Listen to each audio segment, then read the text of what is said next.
बड़ी खबर बिहार के दरभंगा जिला से है, जहां पर वीआईपी पार्टी के सुप्रीमो और पूर्व मंत्री मुकेश सहनी के पिता का शव कमरे से बरामद किया गया है।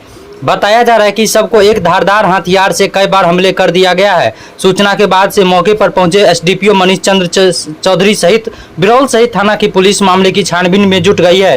डीएसपी ने बताया कि प्रथम दृष्टया यह हत्या का मामला है। मृतक जीतन सहनी अपने घर में सो रहे थे। इस दौरान चोरी की नियत से घर में घुसे अपराधियों ने विरोध करने पर धारदार हथियार से हमला करके हत्या कर दी। चोरी की नियत से हत्या की जताई गई है आशंका। सुबह जानकारी मिली है कि माननीय पूर्व मंत्री मुकेश सहनी जी के पिताजी जीवत सहनी जी जीतन सहनी जी की जो है वो हत्या की गई है। घटनास्थल का मुआयना किया गया है, देखा गया है। उसमें प्राइमा फेसिया जो दिखता है उसमें लगता है कि कोई चोरी के नियत से आया है घर में और उसमें ऑब्स्टेन किया गया है इनके द्वारा। उसमें जो है वो गंभीर रूप से घायल करते हुए इनकी हत्या हुई है।